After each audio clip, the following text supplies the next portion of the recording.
Could you press the speak button again, please? Thank you. Yes. Is it okay?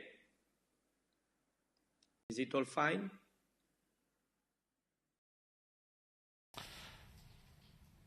Okay then. Right, let's begin. Thank you everyone for joining us for this press conference on the Artificial Intelligence Act.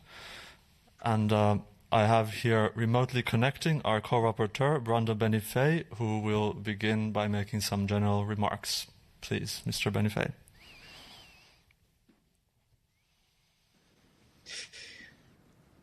Yes, now it works. Okay.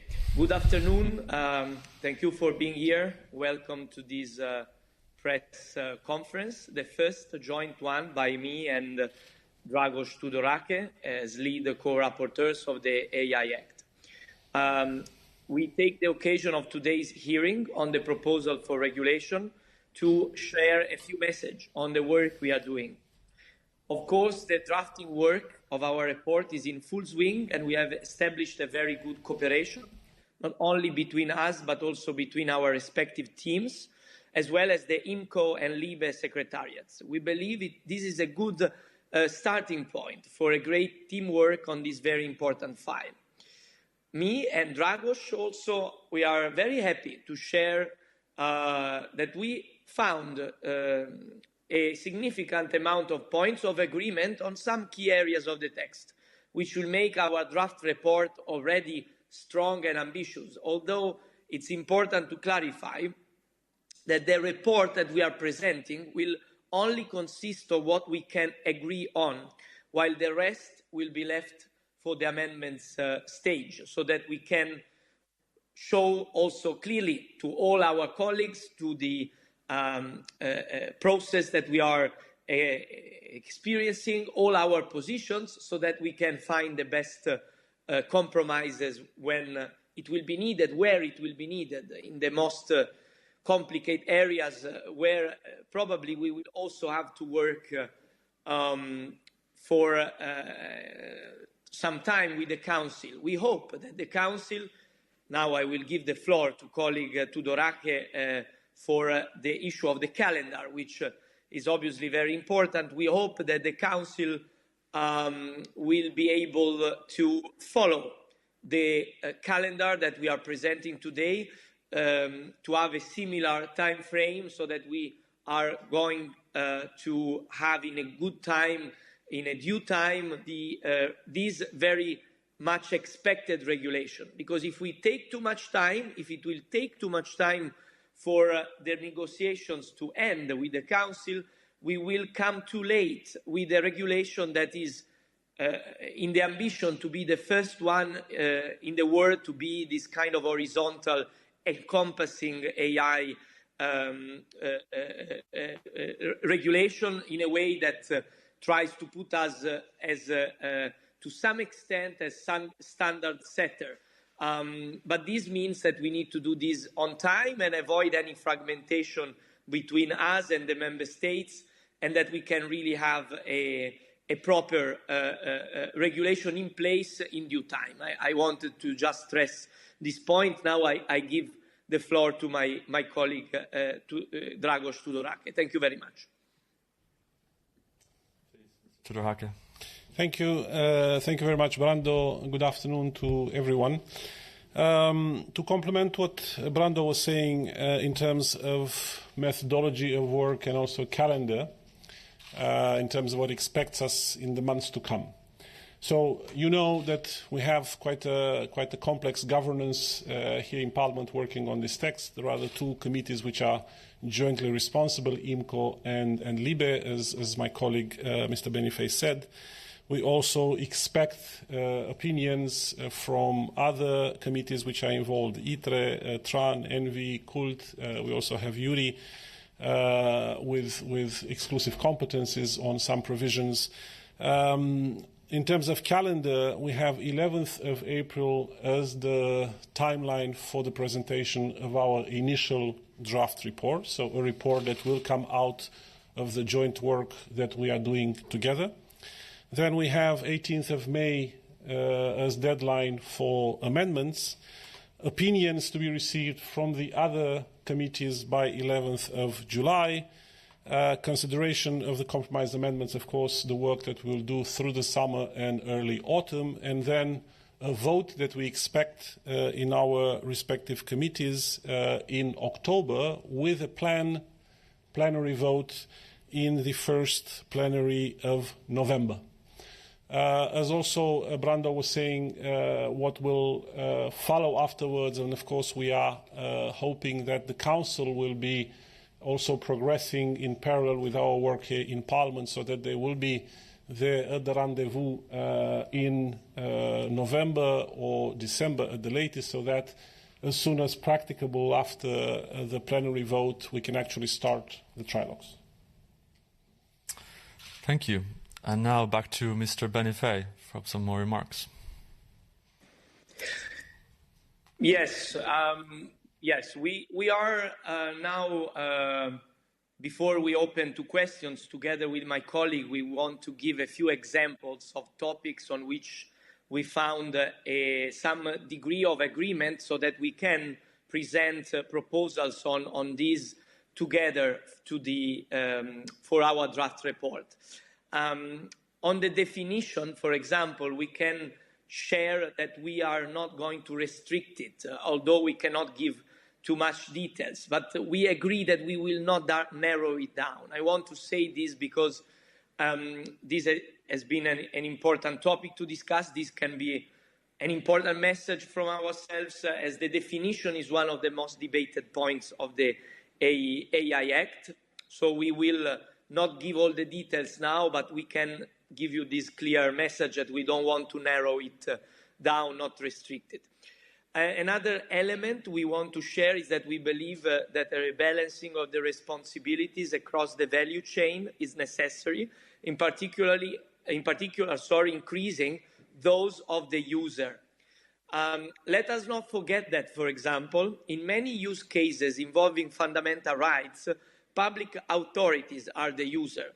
So it is natural that they should not be limited to just follow instructions and a few other requirements, but rather add an extra layer of care, in particular as the user is the one best placed to know the exact context and target population it intends to use the AI system on, and therefore should also be best placed to appreciate the specific risks.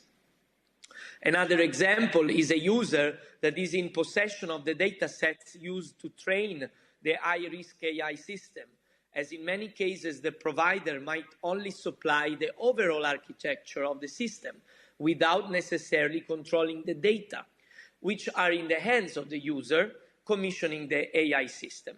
You see from these examples that this chain of responsibility must be enacted well, and we need to strengthen this user responsibility to avoid a lacking of accountability. I mentioned also the use in public context of public authorities that would bring to a lack of trust and of lack of real operability of the regulation. Obviously, we will share more when tabling the report, but I pass the floor to my colleague for other examples on this. Thank you very much. Indeed, we have on these 2 points definitions and the role of the user and the division of responsibilities. These are 2 areas in which our teams have already found common ground in preparing a draft report. There are 2 more areas which I will mention myself. One is governance. We both agree that in the current setup as the one in the proposal, it does not do justice to the objectives that we have and that we share, which is to avoid fragmentation of what should be a digital single market. And what we do not want to see is 27 different jurisdictions applying differently and avoiding or blocking what we need to achieve, which is consistency in the application of this law, very much so also for the benefit of those that are meant to work with artificial intelligence, to grow and to innovate with artificial intelligence, which is our businesses. Another point of concern for us when we look at governance is to make sure that in the setup that we will eventually put forward, we also take good account of the need to have the right competence at the level of the national authorities when it comes to artificial intelligence, an area which we know requires a high degree of specialization, and we need to consider very carefully how our public authorities, how our national regulators will actually be able to find the right talent to be able to apply and enforce the law. And a fourth area of common ground based on our initial work is the alignment between this text and GDPR. GDPR, which is an acquis which is so fundamentally important for us, for how we regard privacy here in the European Union. And clearly there are aspects of this text, of the AI Act, where the interaction with the GDPR is very important. I will, of course, it's enough to mention remote biometrics, to name just one example where this alignment will be essential. Thank you.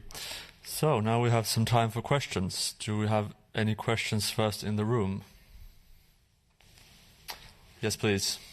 Please state your name and media. Yes, hi. Thank you for the floor. This is Fabio Napoli for Policy Europe News Agency. You mentioned the topic in which you are agree. So I would like to know the topic in which you have still found still to found an agreement. Thanks. I will attempt the first reply, and then I will, of course, if Brando has additions, I will invite him to do that. We have just basically compared the notes this week. So according to the process that we had envisaged from the beginning, we have prepared our draft amendments, me from the point of view of Libe, let's say mainly, and him from the point of view of IMCO. But now, since last week, we have started putting our two proposals next to each other. These four areas that we've mentioned, they are the areas in where we have already found common ground. It doesn't mean that on the rest of the areas there is no common ground. I'm sure that as we will work towards the 11th of April, I'm hoping that we will find more common ground on other topics as well. And as Brando was also saying, for sure there will be areas where we will have different views. Those will not be included in the first draft of the report. So the first draft will be the common denominator between our two positions. And then for those where we do not have agreement between the two of us, we will come with separate amendments, and then the normal process of amendments and compromise amendments will follow. Yes, I can just add one thing. It's very clear what my colleague has said, and I agree with the remarks. Share them fully. I just want to add that obviously what we will not include, what we will not be able to include in the report as topics that will be, however, important. I know there are some that are quite obvious that we didn't mention today. We are going to just follow the procedure so that we will see what majorities we will have in the parliament, and we will build based on that. But I have to say that I'm convinced that we can keep a good cooperative spirit, knowing that on a few points we will probably have some bigger political divides that we will try to find, obviously, some solutions, and then we will go for further stages of negotiations. But I think that with this approach, we will be able already to have a good draft report, and we are eager to work with all the other committees and political groups to complete the work on the areas where we will be maybe less proposing in the first draft.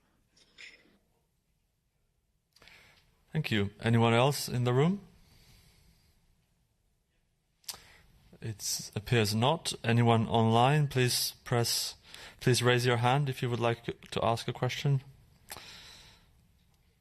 We don't appear to have anyone. Okay then, unless we have any last-minute questions, I don't think so, then we will conclude this press conference. Thank you all for joining. Thank you. Thank you.